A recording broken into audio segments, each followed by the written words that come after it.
Hello, everyone, to the representation station, The sphere of power.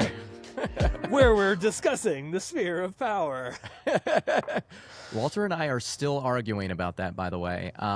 We're gonna try something out here. I want to try a screen share so we can kind of like broaden our streams on Monday night when we have a guest.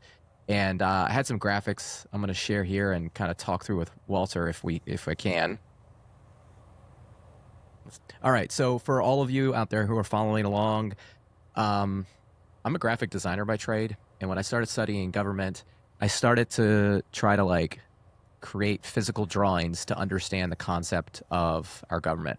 So the republic is a structure of government, and the way that it captures the power and it funnels it up to a singular authority in order to make it flexible. Now, there's lots of different checks and balances in our government, and we'll get into that.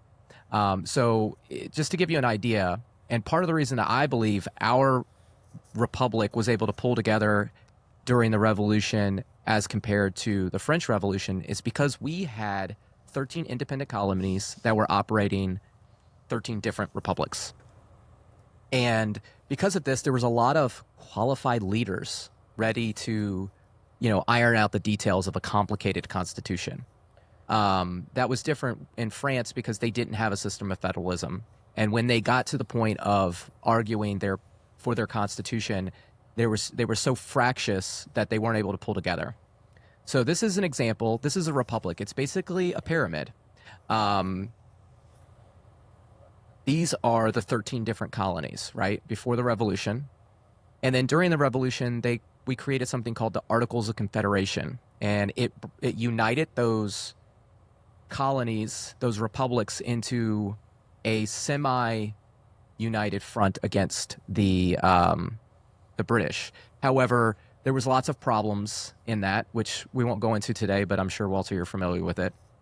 Now, because of the issues of the Articles of Confederation, James Madison, George Washington, and many others really felt that they needed to do something to fix it. The Philadelphia Convention was called, and while many thought that they were going to write new, repair the Articles of Confederation, what they ended up doing was writing a new constitution and creating a federal republic. Now, this federal republic combined the different state republics into this very strong republic. This is why I say that republics are kind of the best form of government. They give us flexibility, but they also give us strength.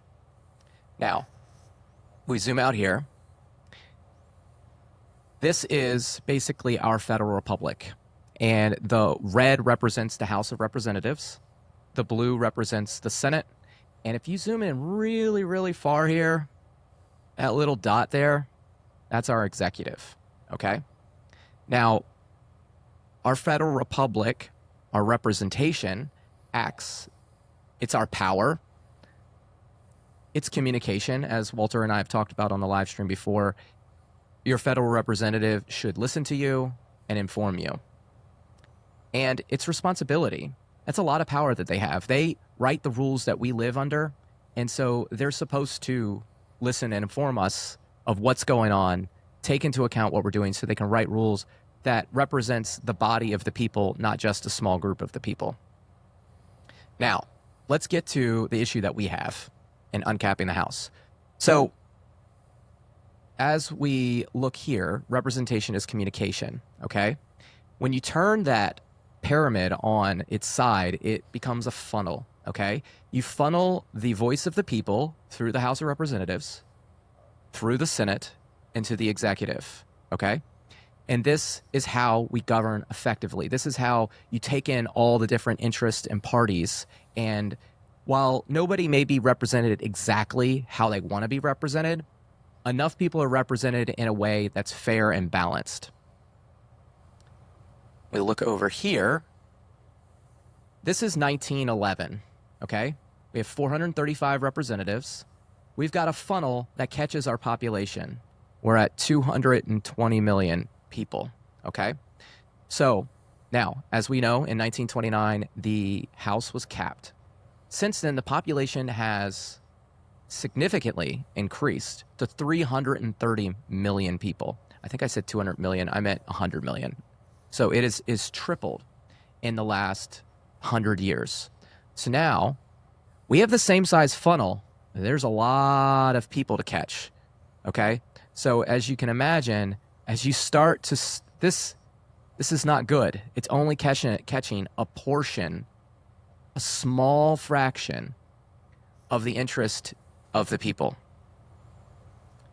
That's why we have to uncap the House. And as we talked about it on our podcast on Monday, you're not going to be able to shrink the population.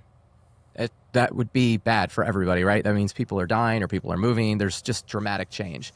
The best thing you could hope to do is balance the House by expanding representation. You have to create a bigger funnel. You need more people to hear them. What do you think, Walter? Well, I just want to note that there is no sphere anywhere. Wait, I haven't got to the sphere of power yet. Okay. I haven't even started that. Okay. I like it. So I have two questions. Mm-hmm. Where is the judiciary in your funnel? Or how do you conceive of the judiciary? Are they just kind of like overseeing the funnel? So I would have to pull up some other graphics. That is part of the sphere of power.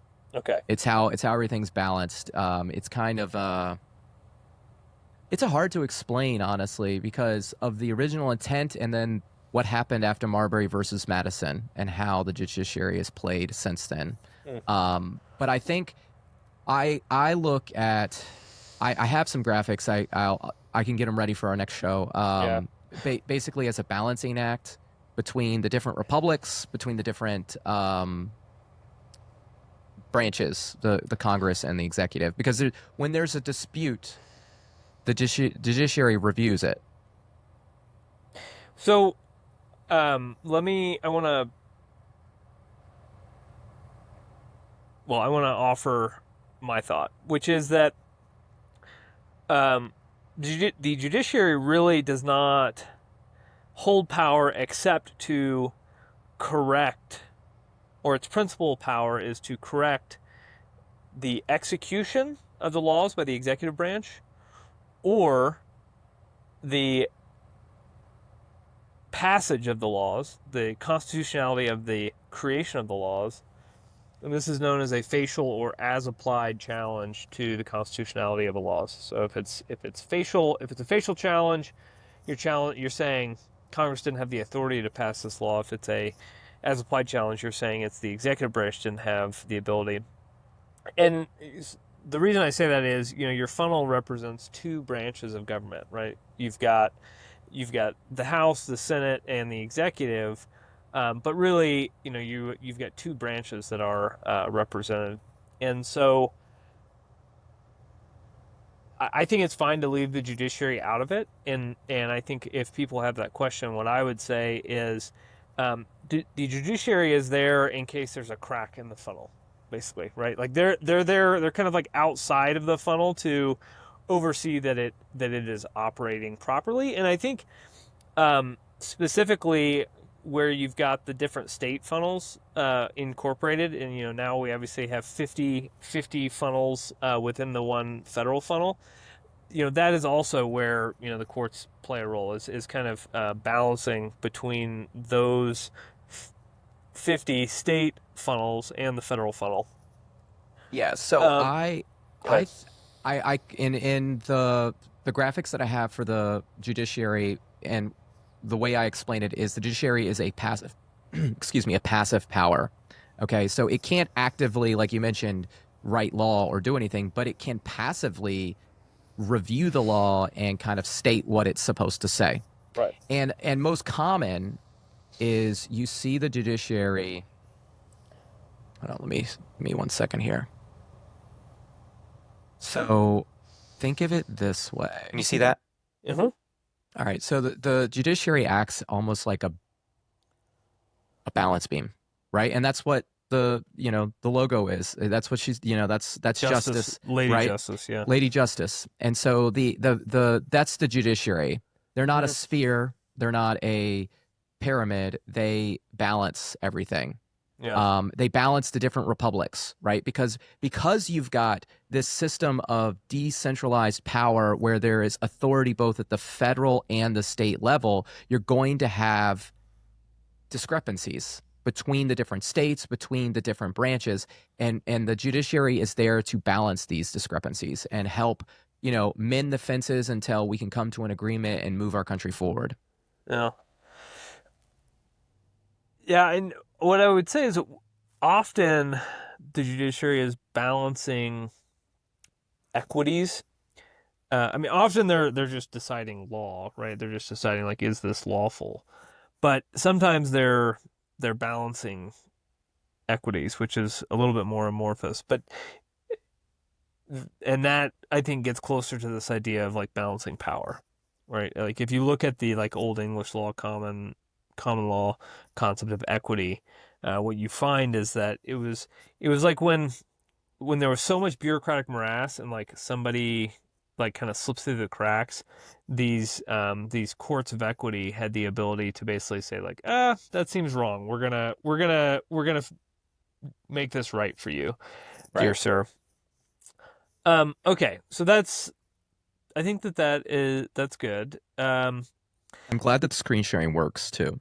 Yeah, no, that's awesome. This is fun, and I think it's gonna be great for with guests, obviously, and especially we can have just like slides, whatever.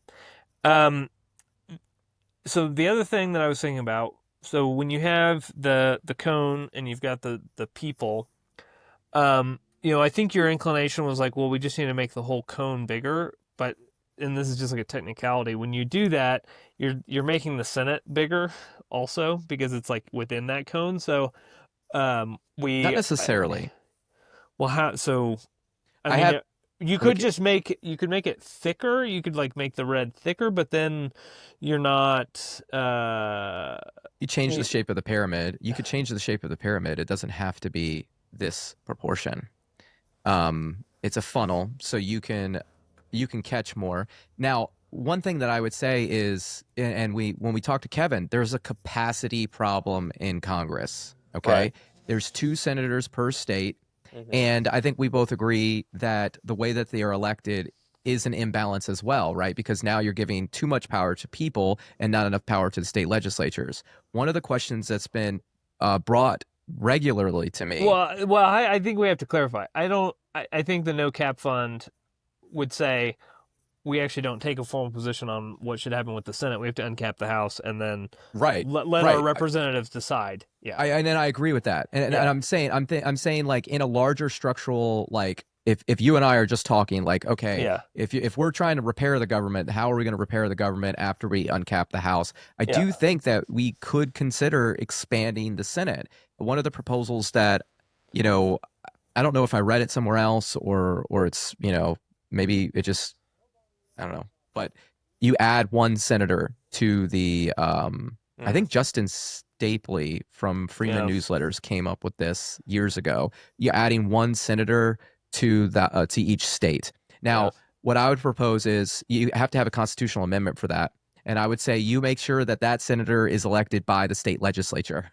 yeah, So at least we're yeah. balancing power back to the states because I think that's one of the big issues that we have is an imbalance of power between the different authorities of our government. And what you get is a whole bunch of different authorities fighting for power so Yeah. they can do what they want as opposed to building consensus and coalitions to govern effectively. So I want to say two quick thing, or I want to say one quick thing, and then I want to go back to this drawing. So, um, I mean, I tend to agree. I mean, I think adding one senator for each state is not inconceivable as long as we're not adding more states, because that gets us basically to Dunbar's number, right? 150 people, and so Mhm. theoretically it would still be a deliberative body. Um, but I guess personally, I think I would prefer to just keep it at two, maybe increase staff, but um, yeah, maybe return at least the election to one and of the two to the states. Um, So on, can you bring back your cone and balls? This is a clean show, Walter.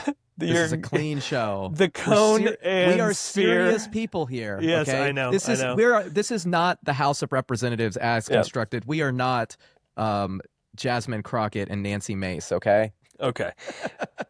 All No right. cap. No cap. No cap. Okay. So what I think to not mess with the Senate here, I think if you just continue your line towards the people, right, like the angular line, like if you just continue both of those lines, and then you just like make the red bigger going to the right. Does that make Well, so sense? so you actually don't have to do any of that. All you have to do is move this and make it in proportion, if that's the idea, right? The bottom half stays the same, and this just moves closer to the executive, right? Because the separation is the amount of people between it. I guess. I guess my thought is like make the red, like rather than making the whole cone bigger, if you just extend the your lines to the right, like up and to the right and down to the right, and you just You're saying are like this. you're making a no, No? man, yeah, this is difficult. What I'm saying is like make the red thick to the right, right? So it's like growing. So let's see if I can do this. This Like is like this? all backwards. This way? Yeah. Okay. That was the same thing as the other thing. It was just a matter of repositioning it once I expanded it.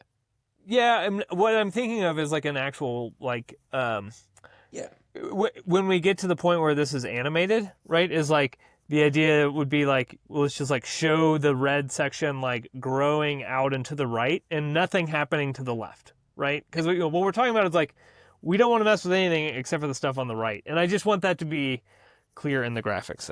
That is my thought. Yeah. No, I actually have a semi animated version of this where I do almost the same thing. So that reminds me, I sent you an email with a new intern. So be on the lookout for that. And then I need to connect with this animator. I'm going to send this person a message real quick.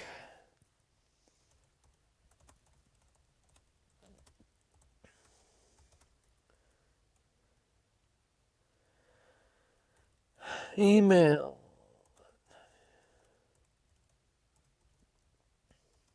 This is riveting television, by the way. Watching Riveting. Walter Dewey. Riveting. Absolutely Yeah. riveting live stream. Do you want me to like do like dance? For the record, for those watching, why is Walter in an RV being a cowboy? That's what we all want to know. Walter An RV is kind of like a covered wagon, by the way. Yes. So I'm driving wagons, historic wagons at Cheyenne Frontier Days, which is the largest rodeo in North America, I think. They call it the daddy of them all, which is kind of hilarious. And yeah, it's just a giant rodeo that goes for like 10 days. And so on Saturday, Tuesday, Thursday, Saturday, we drive in a parade, and then every day there's a grand entry where we drive a wagon. And so like last year, I drove the governor of Wyoming, and Harriet Hageman and John Barrasso and Cynthia Lummis are senators and congresspeople get driven in wagons every day. And so I'm here both because of the I use the horses to talk about uncapping the house and the kind of the historical nature of uncapping the house, and what our founders were thinking when they were all driving around in horse-drawn wagons. And but also I'm using it as potentially a way to get closer to my senators and my representative. And it's a lot of fun, to be honest. So Yeah, that's what I'm doing. That's what I'm doing. And this poster actually has been hung on the outside of my RV when I'm not filming. And there's a giant line of like 20,000 people that slowly drive by it every day. So I've got nice. like premium parking. Yeah. Tell them to sign the declaration. Yeah, right. Yeah. We got a larger donation. I don't know if I saw. Did you get emails about people signing the Declaration following the last show? I get emails regularly. Everybody that signs the declaration sends me an email. Okay. So Did you get many from our last show? I got a couple, not as Okay. many as we would hope. Not 5,000 to get me in the cold plunge. Not 5,000, but I'll tell you what, I am. We gotta make a commercial for that. We need to Okay. like advertise that. That needs to be a thing that happens. All right. I'm gonna start doing some crunches so I can get my get my abs in order. Uh, you could just wear a shirt when you went in the ice bath. I mean, yeah. Okay. Fine. That's what I would do. That's a lot of work doing those crunches, man. I don't have time. There's too much reading to do. You can read while doing crunches. Well, I can't do crunches because I have a collapsed hip. So, Yeah. When are you having surgery, by the way? uh, it's a long story, and it's not soon enough. I don't even have a Okay. date yet. I'm still waiting to get. Okay. Well, I'll tell this on another show. There's a story of representation in here, but we'll save that for another Dude, day. we could talk about the lack of representation in the medical field for days. It's everywhere, man. Everything everywhere has become a bureaucratic institution that Yeah. seeks to serve the people that work the jobs Hmm. and the people that make the money and not the people who actually are there serving, right? And I compare both the medical community and the education community the same. If you talk to a doctor or you talk to a teacher, they really don't like the system that they're working in. They Yeah. don't like the bureaucratic, administrative, oppressive system that tells them how to do their job and what needs to be done. Yeah. Because often the experts, the people who know most, both the teachers and the doctors, their opinion and what they want done is ignored. And Yeah. it's served to the people that, are who may or may not have gone to school for these things, right? They've found themselves in a position of power and they've captured or capitalized on it. Well, and I think a huge looming piece of this is insurance, right? So insurance theoretically represents your interests. You're paying them to represent your interests, but hidden in clauses and subclauses are disclaimers where they have, intentionally obfuscated the communication and the education that they're supposed to be providing you, so that you pay them money, and then all of a sudden you get to find out, oh nope, that's not covered. Oh nope, sorry. You don't get to see that specialist that you want to see. In fact, that would have required that you do, this other thing. Um, But I and blame the lawyers for that. well, It's the fine print, man. no, yeah, but that's not the that's whole... not well that I mean you can blame the lawyers, but it's not like the lawyers are not driving that. It is the business people, it's the CEOs, and it is the CEOs. What they're looking at is if they're a for-profit company that's publicly traded, there's Supreme Court precedent that says, there's a famous case involving the Ford Motor Company. Dodge versus Ford. Yeah, exactly. Um, no, no, you can't provide a benefit. In fact, all you can do is maximize value to shareholders. That's all you're allowed to do, corporation. And so, that's why we've seen like the pop up of benefit corporations, and these other institutions. But really, I think that this is an instance, right? And we talked about this with several of our guests, right? The government does some things really well and some things really poorly. And, regulating monopolies, I would put in the camp of one of the things that it does less poorly than, other things. Because we have to have somebody to either break up monopolies or regulate them if they can't be broken up.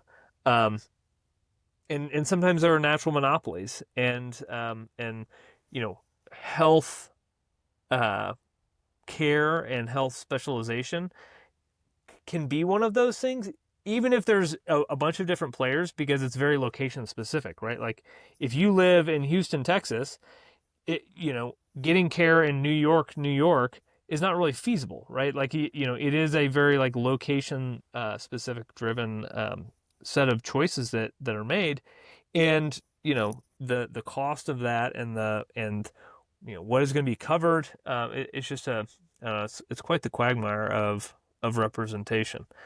So for another show. Maybe we should get, maybe we should have a guest. Maybe we should find a doctor. Yeah, that'd be a good idea. I've got Um, I've got somebody I'll reach out to who might be interested. Maybe we can find like somebody from the American Medical Association or something. Somebody who's a wonk. all right. So before we jump off here, Walter, I want to just quickly talk on what's been a big topic today, which is the Yeah. redistricting Oh and the yeah, gerrymandering. absolutely. And this is directly related to a capped house. Yep. And if you read the congressional record, you'll find that leading up to the Civil War, apportionment became more of an issue. Okay. Yeah. And that's because the different interests were fighting for power. And that's what you see the Republican and the Democratic parties doing. They are fighting to control the House. It's not about you, the voter, being able to be represented by somebody that represents your interest in where you live. It's about redrawing maps so they can win office, so they can control the House, win the presidency, and do what they want. They want one party rule, absolute rule. That's a China thing, man. That's a Russia thing. That is not an America thing. Okay. And both the Republican Party and the Democratic Party are really guilty at this. So this is a Democratic representative talking about the need for immigrants for redistricting purposes. She needs immigrants for her district, quote, just for redistricting purposes. But I mean, look, they're talking about redistricting Texas in between now and as soon as possible, really. And there's a great article that I saw today about gerrymandering and how, gerrymandering starts by either cracking or breaking up groups of people that live in, states so they can maneuver them into different districts so they can't have a majority to win on a congressional seat, or packing different groups of people together in a certain area, And so when it comes to packing, that's kind of like the idea of if you inflate the numbers of an area, that makes it harder for that Democratic or whoever's in that seat to be removed or lose that seat when it comes to apportionment, right? Because as the population changes and different states' population grows, your state might lose a representative. So by increasing the number of people, regardless of whether they are here legally or not legally, doesn't matter. And that's part of the issue that we had and how the House came capped. When you read the debates on this, one of the questions that was put forth was, who should we count? Should we count all persons, or should we count only American citizens? And this was brought because there was a significant influx of immigration in the country. And this isn't to say to be pro or anti-immigrant. This is to say pro-rules, pro-process, pro-giving people the opportunity and the legality to be an American, and making sure that we are counting and apportioning the House appropriately so people can be represented, because ultimately that's what its job is. My AC just turned on. How loud is that? It's okay. It's not too loud. Okay. Yeah, I saw the article you sent. Ohio and Texas. So the state legislators are going to be changing the congressional district maps to basically put, potentially up to 8 more Republican members in the House, because they have a super slim majority right now, as everyone knows. And uncapping the House obviously changes it. Makes basically it would destroy all the gerrymandered districts that are presently in position, and I think it makes it much harder for you to draw them because the total size of the district is quite a bit smaller. The other thing that you sent me was that Mike Johnson was sending House lawmakers home early amid a push by those lawmakers for the Epstein files release. And I'm interested, you seem to be connecting the gerrymandering fight and what's going on with Epstein together, and potentially you have a connection to uncapping the House, but I'm not sure I totally follow it. So please draw those lines for me. So I don't necessarily know if it's actually directly to uncapping the House. It is similar in the fact that it's a concentration of power, right? the House has a concentration of power. It's about the House representing the parties or the party line or the presidency, and rather than their constituency. And it siphons power away from us, right? Because, Thomas Massey wants to see the Epstein files, right? Lots of people in the House on the Republican side of the aisle want to see the Epstein files. Yeah. But the guy in charge doesn't want it to happen. So he can just send everybody home and that's it. Yeah. Right? Like, and there's not, I mean, they're still trying. And I would imagine that the public backlash on this is going to force the hand of something's going to change. Like, I think we're going to find more thing. And the part of this is bad in both ways, because there is a possibility that there is fabricated or hyperbolic files out there, things that can't be confirmed as real, that might incriminate people that maybe didn't really happen. And I'm not saying that is what it is, but we do want a process where our legislatures can review this. I think they should review it in private and then decide, like, hey, this is important information. We verified that these things happen and they need to act on it. But right now, they just don't have the opportunity to do their job. Mike Johnson has way too much power, and he is basically capitulated himself to the executive. He is Mike Johnson, executive assistant to the president. Yeah, I totally agree. I think that this does relate to uncapping the House. I mean, I think, as Kevin Kosar said, right, like one thing that uncapping the House could really do is basically decrease the power of the speaker, because a speaker just can't control that many people. Now, the other thing is that an uncapped House potentially brings in a bunch of other potential rule changes that would include, like, can the speaker unilaterally decide to send everyone home? What's the number needed to override that, right? And I agree that ultimately it is, because my view of representation is that representatives should be educating those that they represent. It is precisely the purview of the House of Representatives to be reviewing whatever is in the Epstein files and not, and then relaying to me what they can. That is exactly what should be happening.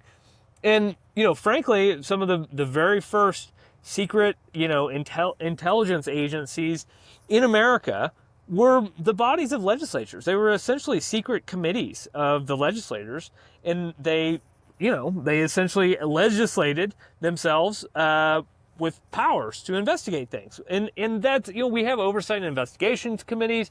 We have all these committees that have all the power, but they've decided they just have to sit in the House, or in their committee room, and, like, they don't go out into the world and, like, do the work. Yes, they do. They do this. Walter, come on. They do this. Hey, guys, I'm reporting from the steps today. Those big bad Democrats, they don't have anything on me. That's what they do. That's their job. This is their job now. This is their job. They look at themselves in their phone, or they have one of their, 17 staff members recording them as they take a bus to come to do the vote. You all know what I'm talking about. Yeah. No, so I mean, I think there is a connection here, and I think the whole Epstein thing, I think the White House really screwed up on, and it's making a lot of people ask questions, and I think that if Mike Johnson doesn't figure out a path forward, it is a reason, just one more reason to uncap the House. Right, and to this point, because Donald Trump really is in a very weak, vulnerable position as an executive. He's a lame duck president, and you're going into the midterm elections where traditionally the House flips. Okay, so Mike Johnson's job as Speaker of the House is up for grabs. So why are they looking to redistrict? Right? It's because they have a thin majority. They're worried they're going to lose their job, right? So it's like, all right, guys, you got to pull together for the team. Republicans need you to do this really kind of icky thing. Yeah, no, you're absolutely right. Yeah. The ick factor, I mean, especially when you think about the allegations in Epstein, I mean, it doesn't get much ickier. No. It's do you watch The Gilded Age? No. So it's a fantastic show. I highly recommend it. Okay. It it really gives a really great like perspective of what life was like during that period of time for the elite, right? Uh, And so in the latest episode, spoilers if you watched the show, just turn your volume down for a minute. In the latest episode, one of the characters goes to this place called the Haymarket, and it's basically a brothel type of, you know, it reminded my wife was like, what is this place? There's like women everywhere, they're like boxing, there's all these illegal activities happening, and my wife's like, what is that? And I'm like, that's the first Epstein's Island. mhm. Like it is where, and like people shouldn't be surprised by the whole Epstein thing and the fact that there are people, look, every history, like I'm reading about the Ottomans right now, okay? And in the history of governments, there's a consistency. Their power concentrates, it becomes bureaucratic, and this elite group of leaders think they are above everything that they preach to people. Yep. And they dive into those illicit things that they make illegal for everybody else because in some circumstances, you know, maybe you shouldn't be doing that. It is gross and it is wrong. I don't need a law to tell me that, but, you know, if you want to put a law in there, I'm kind of okay with that, right? It's that idea of limited government where we can all agree on some baseline things. But yet these people that have this amount of power seem to think they're above it all. Yep. No, you're absolutely right. And so I've heard some pretty convincing argumentation that if you look at all these carefully worded statements about, you know, there's no blackmail list. They keep using this word blackmail, and I'm fairly convinced that there may not actually have been a blackmail operation. That it was really just about money, right? It was about, you know, the CIA and intelligence agencies need black budgets, right? They need money that's not like traceable back to Congress, essentially. And so, you know, the way to do that is to get really rich people together and, you know, figure out other ways to make money into, and you can funnel into these interests, and often that includes, you know, presently rich and wealthy people and powerful people, and so you entice them precisely with things that they can't buy, right? With things that money can't buy. And so, yeah, illegal activities would be at the top of that. So I totally buy what you're saying, and it's disgusting, right? I mean, the idea that they would believe themselves so above the law that they would get away with all of this, and then they basically are, you know, Trump and his ilk are like banging the table saying, where are the Epstein files? Where are the Epstein files? And then they're like in power and they're like, oh, nothing to see here. Carefully worded disclosures. This is exactly this that's the game though. Every single politician does that. They go out on the campaign trail, they campaign on something, and when they have the power to actually do the thing that they campaigned on, they don't do it. Remember, we don't have a wall. Yeah. We don't have immigration policy. Okay, he was president for 4 years and he didn't do the thing he said he was going to do. Why was anybody surprised that we didn't get the Epstein files? Why is anybody surprised that he is now calling it a hoax and saying that now there is evidence that Obama set him up for Russia, right? Like he's like, oh, look over there. Pay attention to that thing. Stop looking at me. Please don't look at me. Please don't look at me while I rob you, right? Yeah. Like, rob you of your dignity. He's not even robbing your pocketbook now, which Congress does with the debt, right? But he's robbing you of your dignity because you voted for this guy, you defended this guy, and you said that he was going to deliver this thing, and he's not going to deliver this thing. It is crazy to see all the right-wing podcasters flip their script on this because they were all convinced it was all Clinton, it was all the Democrats, there wasn't a Republican in that file, and then all of a sudden their kingmaker, which by the way, their job depends on Donald Trump being in office or at least being competitive for office because if they don't have somebody to prop up on their show, they don't have a viewership, right? And so they have to flip the script on it or they lose their paycheck. Yeah. So it's so funny. I a lot of the folks around here are pretty conservative, but I was talking to a guy about this, and he was asking me, what I thought of Trump, and I was like, well, I think he's done some decent things, and I think he's done some really bad things. And he was like, well, what don't you think he's done well? And I was like, well, I think he's mishandled the whole Epstein situation. And the guy was like, oh, that's a hoax, right? And I didn't actually ask him this, but in my mind, the guy's like 78 years old, and I'm pretty sure watches Fox News. And, so it's both the podcasters, but it's also, I think a lot, the institutional backers of Trump are they all, just like you said, right? They're just like happy to be like, yep, yeah, it seems like our dictator has said, nope, there's nothing there, and we believe him, and next thing, we're focused on something else. Let's go. Yep. You're just like, man, no backbone. I mean, I think that, okay, going back to representation, maybe we can close this out. Representation requires having a backbone. It requires telling the truth and being consistent and honest, having integrity.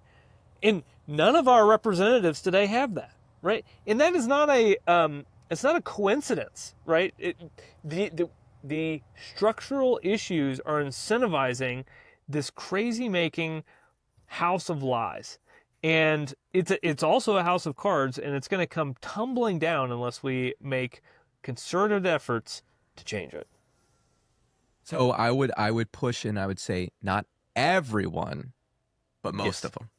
Fair. There are you're definitely absolutely good. Right. There are definitely good people out there fighting the good fight, doing the best they can, and they are outnumbered. And by outnumbered, I mean there aren't enough good people speaking. There aren't enough good people defending those people. And it doesn't mean that there aren't enough good people out there to do the work. They're they're kind of turned off because it's icky and it's volatile and they don't like it. Yep. And that's kind of what our goal is. We need to get those people engaged. Yep. Again, back to those graphics. You're not going to make the population smaller to fix the problem. You're going to have to expand Congress at some point. And that means we need to bring new people into the fold in order to change the system, change the incentives, make progress happen. Which sounds strange for a conservative to say, but when you ignore something for so long, eventually progress has to happen. Well, yeah, I mean, I think it's the most conservative viewpoint you can have, is that, representation is fundamental, and basically we just made a grievous error 100 years ago, and nobody took the action to correct it. No conservatives took the action to correct this grievous error, and here we are. Exactly. All right, man. All right, Jeff. Great to talk to you. All right. Peace, love, and representation. Here. Thank you all for tuning in. At the Representation Station. The Spirit of Power.